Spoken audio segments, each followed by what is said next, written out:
Coucou YouTube, on se retrouve aujourd'hui pour les sorties littéraires de juillet. Pour le coup, ça va pas être une vidéo très longue, on est en juillet, ça veut dire qu'il y aura pas beaucoup de sorties. J'en ai noté 19, mais j'ai mis beaucoup de graphiques, je vous préviens. Voilà, c'est pas la vidéo la plus intéressante à faire de l'année. Franchement, juillet, il n'y a pas grand chose. Vraiment, tout est avant mi-juillet, de toute façon. Toujours avant mi-juillet, il y en a plein le 3-4. Et après d'autres le 10-11, et après c'est fini. Il n'y a plus rien, c'est comme une trêve éditoriale jusqu'à ce qu'on appelle la rentrée littéraire qui se passera mi-août. Je crois que cette fois-ci c'est annoncé plus vers le 21. J'ai vu que le Amélie Nothomb, il est annoncé pour le 21 août. Donc c'est évidemment le moment pour moi de faire mon no-buy annuel sur l'été quand rien ne sort. Voilà, comme ça c'est pas de frustration, tout va bien. Et puis après, il y a beaucoup de webtoons, beaucoup de suites de webtoons que j'adore qui sortent. J'avoue, j'ai triché, je les ai déjà précommandés. Voilà. Et puis là, en relisant les résumés des livres que je vais vous présenter, on verra si j'en précommande pas d'autres. Mais comme ça, moi, j'achèterai en juillet. Allez, let's go pour les sorties littéraires de juillet. Il y en a 19. C'est parti. Et évidemment, j'ai mis une petite thématique mer parce qu'il y en a beaucoup d'entre nous qui allons être en vacances à partir de juillet. J'avoue, moi je triche un peu, j'ai une semaine en juillet, 3 en août. Et il faut bien qu'être indépendante, ça serve à quelque chose, j'ai envie de vous dire. Et surtout, je vois que les gens prennent beaucoup moins de rendez-vous en juillet, août. Donc j'ai préféré, pour ne pas avoir 50 000 lapins et attendre, prendre quelques jours. Voilà, prendre quelques jours. Du coup, le premier dont je vais vous parler aujourd'hui, c'est Flower Heart de Catherine Bakewell. C'est chez Big Bang. Donc, Flower Heart, de quoi ça parle? On vous dit, la magie de Clara a toujours été sauvage, mais elle n'a jamais été dangereuse. C'est alors qu'un simple contact fait éclore des fleurs empoisonnées dans la poitrine de son père. Excuse me? Tiens, ça dégueulasse. Sérieux? Le seul moyen de le guérir est de lancer un sort extrêmement difficile qui exige un contrôle parfait. Et la seule personne prête à l'aider est son ancien meilleur ami, Xavier, qui est passé d'un enfant doux et timide à quelqu'un de distant et mystérieux. Xavier demande un prix terrible en retour, sachant que Clara donnera n'importe quoi pour sauver son père. Alors qu'elle s'efforce de réconcilier le nouveau Xavier avec le garçon qu'elle aimait autrefois, elle découvre les nombreux secrets qu'il cache. Et alors qu'elle cherche la vérité, elle découvre la racine d'une terrible obscurité qui s'est emparée de la reine, une obscurité que seule la magie de Clara est assez puissante pour arrêter. Franchement, il me tente bien, vraiment. Il me tente vraiment bien.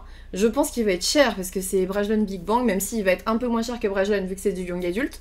Mais est-ce que j'ai le droit de dire que ça me fait super bizarre que le male lead, le personnage principal masculin, il s'appelle Xavier? Genre, moi je suis habituée genre à Xaren, à Ren, à je sais pas moi, Jaren, ah bah ils s'appellent tous Aren en fait. Camden, tu vois, des noms un peu anglophones qui sont un peu classe, tu vois. Et là c'est Xavier. Alors, je critique pas les Xavier, mais ça me fait bizarre. Pour moi, ça serait plutôt... Ouais, c'est ça. En fait, je suis tellement habituée à Xander, etc., que je suis en mode... Bon. C'est un prénom classique. Oui, mais c'est un prénom classique français. Tu vois, et moi, je suis tellement pas habituée. Clara, encore, ça passe. Mais je sais pas, Xavier, ça me... Moi, franchement... Après, je pense que ça dépend... Qui tu connais qui s'appelle Xavier et la tête que ces gens ont, mais je trouve que mon imaginaire marche mieux quand c'est un prénom que j'ai jamais entendu avant. Et après, s'il s'appelle Javier, là je veux bien. Moi je veux bien qu'il s'appelle Javier. Appelons-le Javier. Ça me va. Ça me va. Elle est de quelle nationalité l'autrice? Je sais même pas. Catherine Bakewell. En tout cas, il me dit bien, hein, je critique pour critiquer, mais vraiment... Ouais, t'aimes bien les visuels. C'est vraiment un truc, je m'en suis aperçue du coup en lisant ce résumé, je me suis dit, mais ça me fait trop bizarre qu'il s'appelle Xavier. Tu vois, c'est ça, c'est plus spicy en espagnol. En espagnol. Alors, elle vit à Saint-Louis. Ah, mais elle... Bah voilà, ouais, mais non, en fait, ça marche pas parce que ça dit que, en gros, l'Espagne et la France lui manquent. Donc non, il doit être français, hein, je te dise. Peut-être que pour eux, Xavier, c'est cool, en fait. C'est so French touch, tu vois. Alors que nous, bon... Maintenant, à la lecture, je vais le prononcer à l'espagnol. Avoue que ça sera mieux. Avoue que ça sera mieux. J'ai rien contre les... Non, j'ai regardé dans le résumé anglais, c'est Xavier. Vraiment, c'est Xavier. Je suis désolée. Non. Bon, en tout cas, c'est tout. On s'en fout. Je l'appellerai Javier. Voilà. Et puis, non, franchement, ça m'intéresse bien. Je sais pas... Je sais pas si je le précommande ou si je résiste, en fait, pour celui-ci. J'hésite un peu, tu vois. Peut-être. Ça sera plus exotique, ouais. c'est ça. Exactement. Suivant. On reste au 3 juillet pendant un petit moment, je crois. Le livre qui refusait de brûler de Mark Lawrence chez Bragelonne. On reste dans la même maison d'édition pour le coup. On vous dit, la plus fabuleuse des histoires peut atteindre les étoiles. Evar, voilà, un prénom que je connais pas, qui m'inspire rien du tout, tu vois. Au moins comme ça, il peut partir d'une page blanche. Evar a passé toute sa vie prisonnier d'une salle remplie de livres, plus ancienne que les empires, plus vaste qu'une cité. Livira, voilà, vivait aux confins de la civilisation où rôdent les cauchemars et où nul ne se rend. Lorsqu'elle est arrachée à son village, elle se consacre à l'étude des mystères qui irriguent la grande bibliothèque, cœur battant du royaume. Ils n'étaient pas censés se rencontrer. Dans la bibliothèque, leurs chemins se sont pourtant croisés. Leurs histoires s'entrelacent alors, cœur à cœur, à travers les univers et le temps. Faites de vérité et de mensonges, elles se brouillent et se confondent. Dans ce périple où la naissance érode les certitudes, la plume a beau être plus puissante que l'épée, elle n'empêchera pas le sang de couler, ni les cités de brûler. Alors moi, je vais pas y aller. Même si... en fait, c'est une cité bibliothèque, ça a l'air incroyable. Ça va être très cher, je pense, Bragelonne, déjà. Et ensuite, c'est le genre de livre qui peut... En fait, il est sur le fil. C'est soit ça va être un coup de cœur de malade et je vais adorer, soit je vais pas du tout accrocher. Et il est, voilà, merci Manon, à 28 €. Donc, je vais pas y aller. Je vous laisse y aller. Si quelqu'un veut faire le crash test, allez-y et puis vous venez nous en reparler à la fin du mois. Si vous l'avez lu, évidemment. Sortie numéro 3. Ça, c'est moi. Je vous ai dit, j'ai mis des graphiques. Untouchable Lady, c'est le tome 2. Et moi, je l'attendais parce que j'adore. Vous savez, je vous en ai déjà parlé. C'est celle qui en est déjà à sa 8e vie et elle s'est pas réveillée avant. Genre, ça fait 7 fois qu'elle meurt comme une débile. Et la 8e fois, elle se réveille et elle est en mode... Tiens, si je devenais badass en fait, parce que c'est tous des connards réellement. Et je me fais tuer à cause d'eux, tu vois. Franchement, cette vie c'est un peu long, mais je vous jure que ça passe trop bien quand tu le lis. En plus, le premier était un peu, comment dire, frustrant, parce qu'il est pas si long que ça, il fait vraiment 200 pages. Donc je pense que je vais relire le premier avant d'aller dans le deuxième. Le deuxième est déjà précommandé, je vous le dis tout de suite. Mais en gros, j'aimais beaucoup parce que c'est dans cette histoire-là... Attendez, je vous retrouve la page si je ne me trompe pas. Toum. En gros, vous avez des pouvoirs en fonction des saisons. Je vous montre un peu la page qui l'explique. Et elle fait partie de la famille qui a le pouvoir du printemps. Voilà. Et du coup, ça peut être vachement cool. Ça peut être quelque chose de vachement sympa à utiliser par la suite. Voilà, moi j'aimais beaucoup, c'était très chouette, j'en garde un très bon souvenir. Mais pas assez de souvenirs parce que c'était un tome 1 assez court, donc je vais le relire avant de lire le tome 2. Qui sort donc le 3 juillet. 4e sortie. Alors, je suis la première étonnée avec ce genre de livre, mais en été, j'adore les romances. Et vous allez voir, demain, il y aura un unboxing juste avant la pioche à lire, que vous aurez du coup sur YouTube dans quelques jours. Et j'ai acheté quelques romances, j'avoue, d'occasion en plus. J'ai noté Good Girl Complex, donc Avalon Bay, le tome 1 de Elle Kennedy, chez Hugo Roman, dans leur collection New Romance. De quoi qu'est-ce que ça parle? Je l'ai pas pris, si c'est bon. Si c'est bon. Alors... Ce qui m'a intéressé, c'est qu'on est dans une ville universitaire en Caroline du Sud, au bord de la mer. Et je me suis dit, ah, ça fait grave les vacances. Moi, j'aime pas... En vrai, c'est trop bête. Je déteste la mer en été. Il y a trop de monde. J'aime pas dormir sur le sable. Enfin, regardez ma peau. Je peux pas. J'ai l'impression de cramer à chaque minute, à chaque seconde au soleil. Et le seul truc que j'aime bien, à la limite, c'est aller nager dans la mer. C'est cool. Mais il y a toujours plein de gens, en fait. Donc... J'ai décidé que j'aimais pas trop. sauf dans les livres. Et du coup, c'est pour ça aussi que je l'ai noté. Ça peut peut-être me faire aller à la mer sans vraiment y aller, ça me va très bien. On vous dit Mackenzie Cabot, 20 ans, est la fille d'un politicien.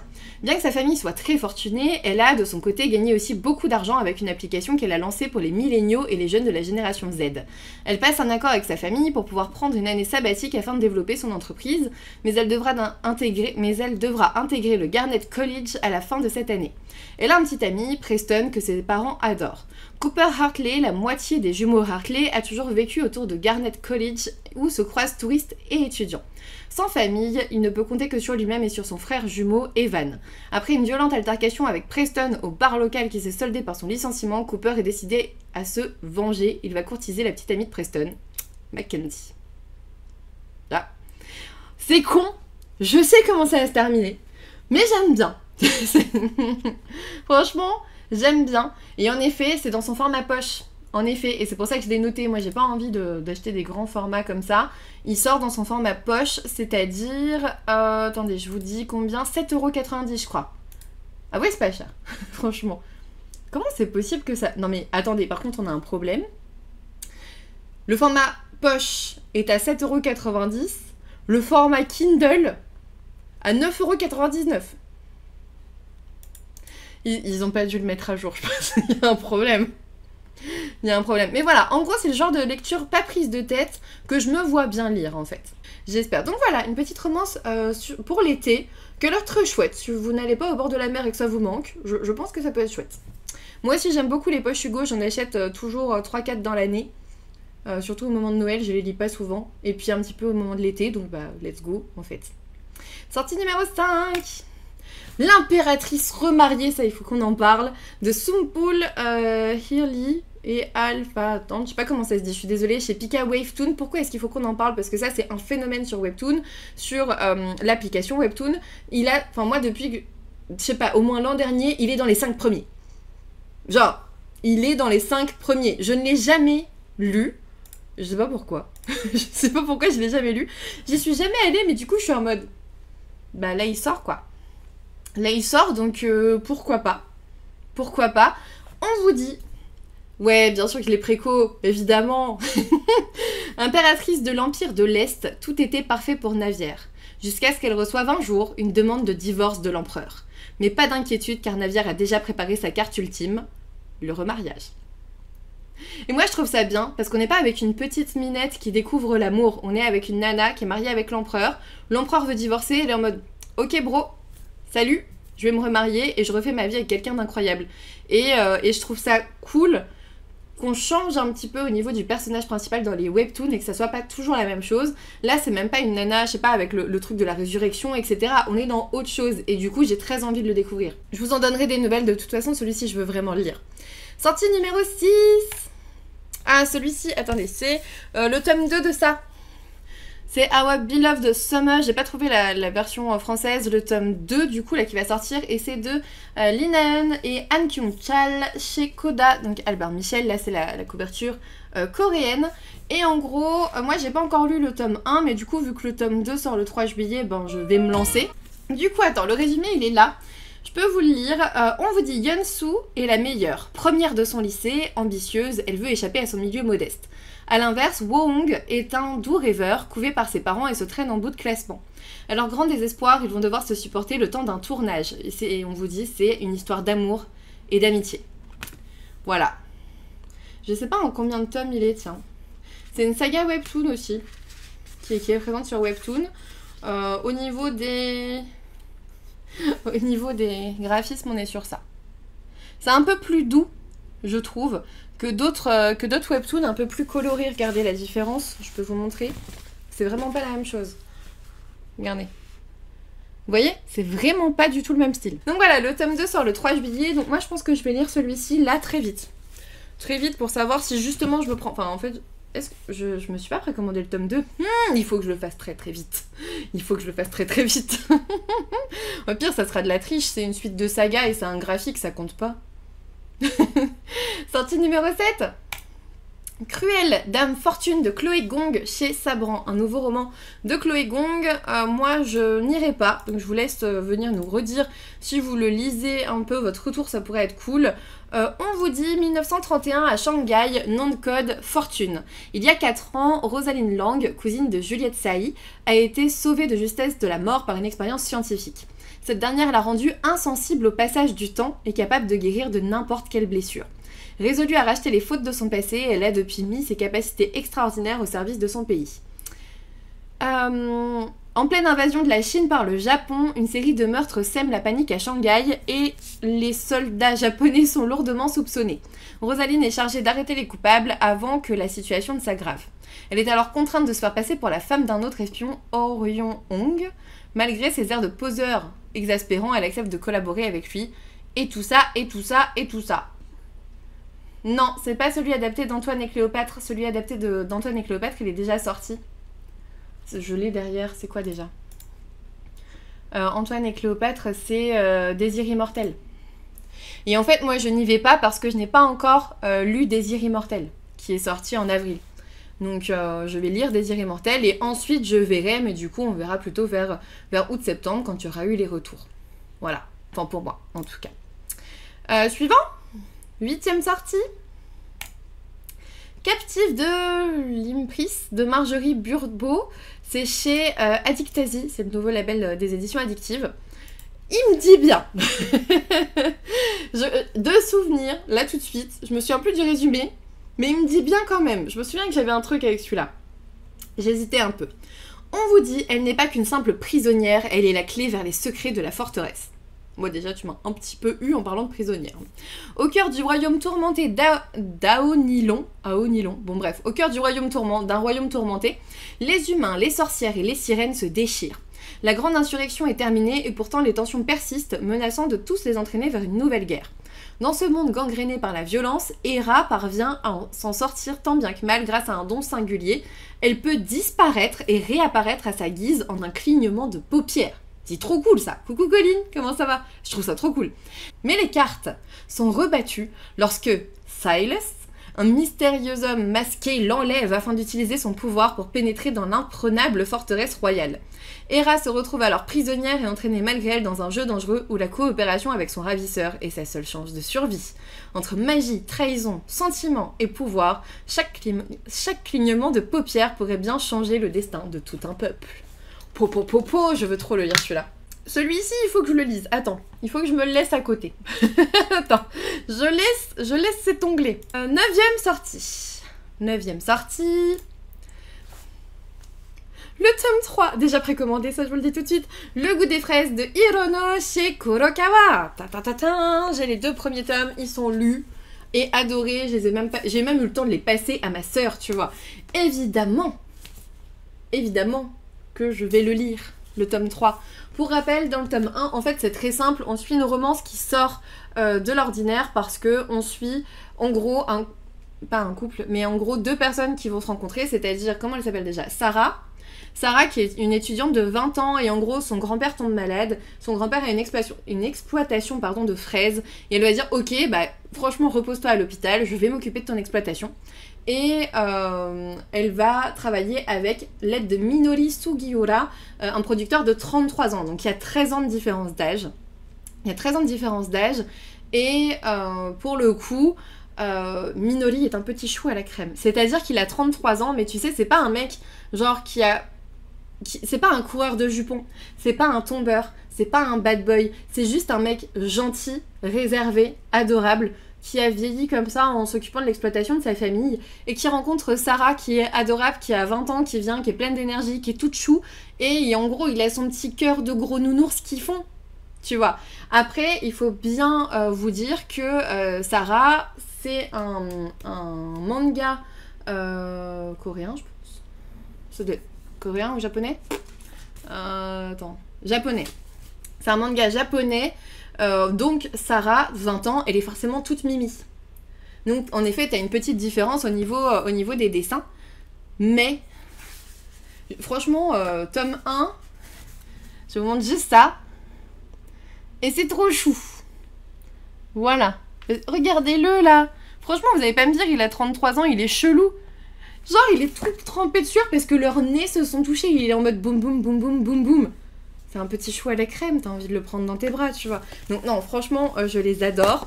Je veux ce tome 3. Je veux ce tome 3. Franchement, je vous ai pas spoilé grand chose parce que c'est page 17. Ici, tu vois. C'est le début, tu vois. Donc vraiment, je pense qu'il fallait vous montrer le tout début. Il est... Ah, je pense que je vais relire les deux... Enfin, j'ai envie de tout relire après. Mais j'ai envie de relire les deux premiers avant de lire le troisième, tellement j'ai adoré. Je pense que je vais faire ça. C'est comme un autre après dont je vais vous parler, mais... Ah. En ce moment, j'ai trop envie de romance, c'est fou. 10e sortie. La Bibliothèque des Ombres de Rachel Moore chez De Saxus, c'est le 4 juillet, je le trouve classe, ce livre, il est super beau, je trouve. J'ai très envie de le découvrir, je vous avoue. Je sais pas, je vais pas le précommander, je ne sais pas si De Saxus va me l'envoyer. Je pense que s'il ne me l'envoie pas, je m'y intéresserai après les différents avis. On verra. Je sais même plus si je l'ai demandé en fait. Je vous dis, je sais pas s'ils vont me l'envoyer, mais en fait je sais même plus si je l'ai demandé, j'ai oublié. On vous dit, le temps reprend tout ce qu'il prête. L'Académie Radcliffe est l'une des écoles les plus hantées des États-Unis. Il y a des fantômes. Est, E-S-T-E. Bon, ça par contre, c'est un prénom bizarre. Ou alors c'est le diminutif de Estelle. Je sais pas, qui ne croit pas aux fantômes, décide de s'y inscrire pour se rapprocher de son père décédé qui y avait lui-même étudié. Alors qu'elle visite la bibliothèque avec les nouveaux élèves, elle fait la connaissance de Matteo, qui est un fantôme, un vrai. Lorsque ce dernier vole un livre rare, Est est accusée à tort et doit absolument remettre la main sur l'ouvrage sous peine d'être renvoyée. Ouais, ou Esther, je sais pas. Mais suivre les traces de Matteo pourrait s'avérer plus dangereux qu'elle ne l'aurait jamais imaginé. Des élèves disparaissent tous les 10 ans et si elle ne fait pas attention, elle risque bien d'être la prochaine. Esté, merci, merci. Mais il n'y a pas d'accent en fait, c'est pour ça que j'étais pas sûre. Et je me disais, ils ont peut-être oublié un R, tu vois, ou un truc, tu vois. Ouais, ça doit être Esté, je pense. Tu as tout à fait raison. Bon, bref. Un fantôme vachement sexy. Je dis oui. Comment te dire ? Je dis oui, je veux bien, mais peut-être pas tout de suite, peut-être pas tout de suite. 11e sortie, c'est les Delphines. J'ai mis Anna, le prince d'Albion, le tome 3 chez Naban parce que j'ai les 2 premiers tomes, mais je sais pas encore ce que ça vaut, je ne les ai pas encore lus. Je les avais achetés ensemble, hein, c'est pour ça. Mais regardez derrière comme ils sont trop mignons. Du coup, on vous dit, ça c'est bien le tome 1, oui. C'est de Anogura et Comic Room. On vous dit, Anna, seconde fille d'une famille de nobles, en a assez des coutumes et n'a pas envie de flatter les grands seigneurs pour réussir sa vie. Elle, je l'aime déjà.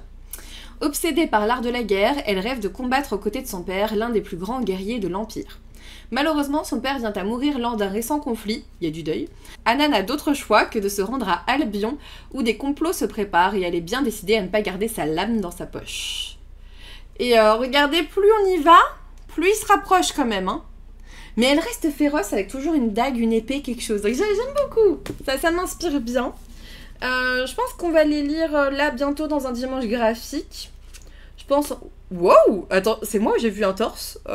Attends, j'ai failli me spoiler. Ok, c'est ce genre de manga.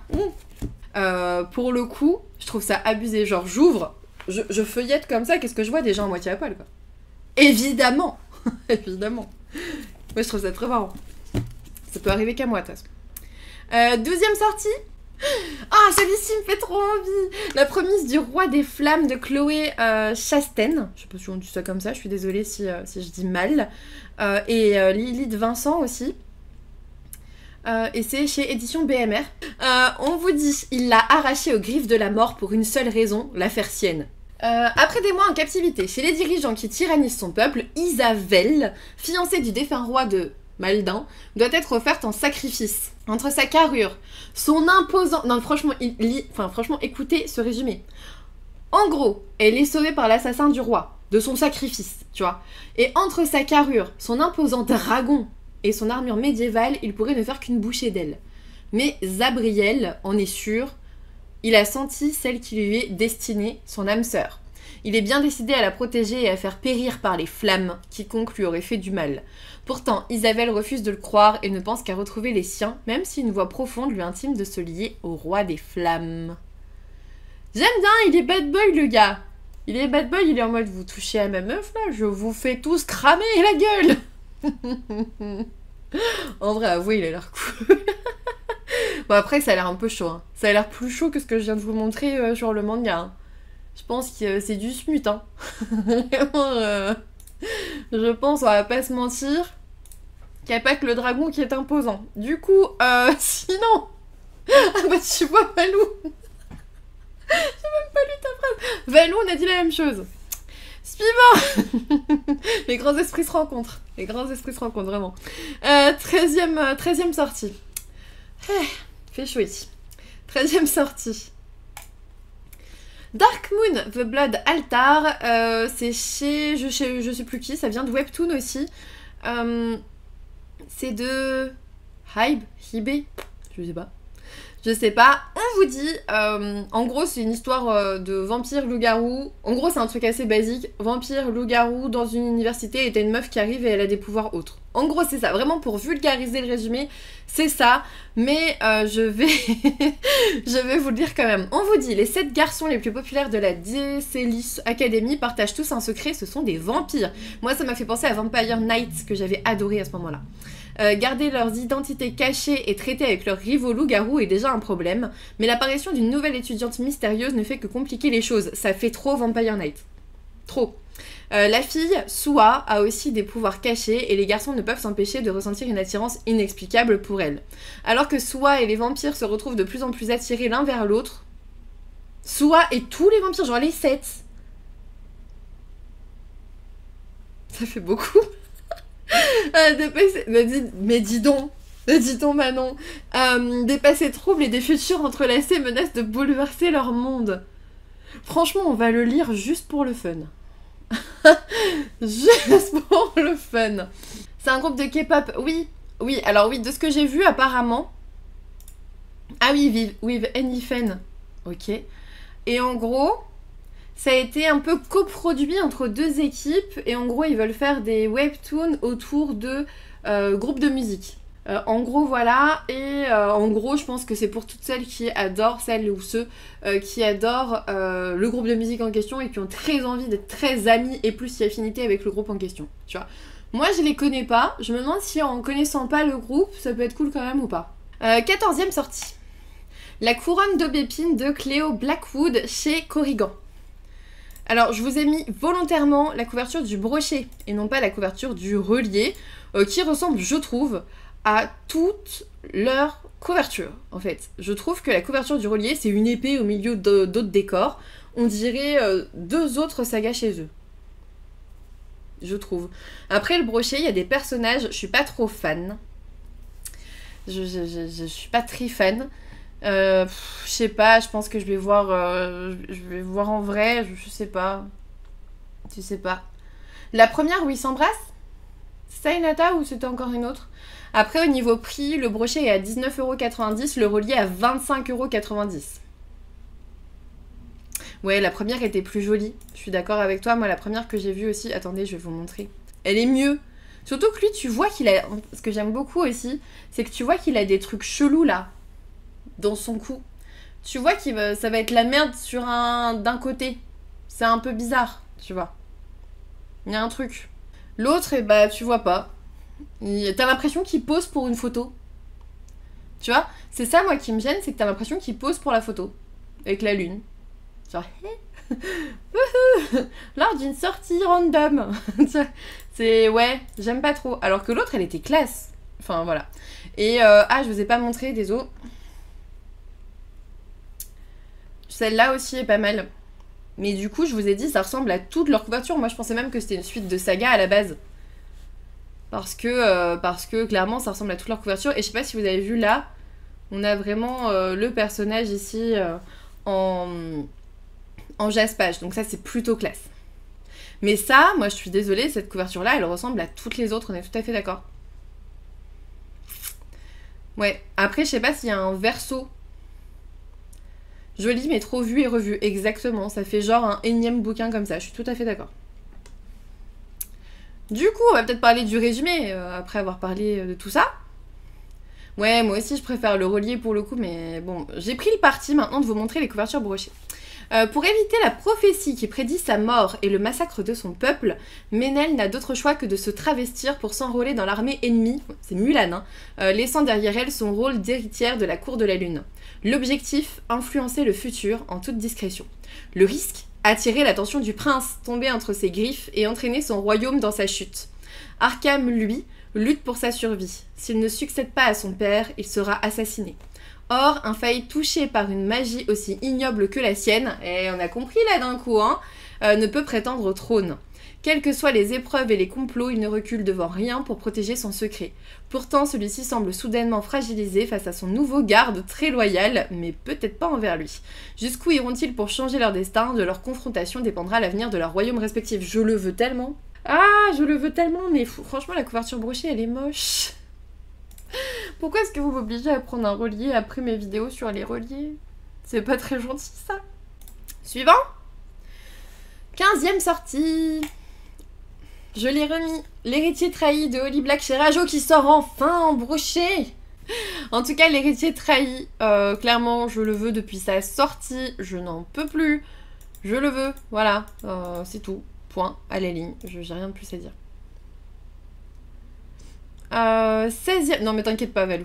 16e sortie... Je sais gérer un budget, hein. T'inquiète.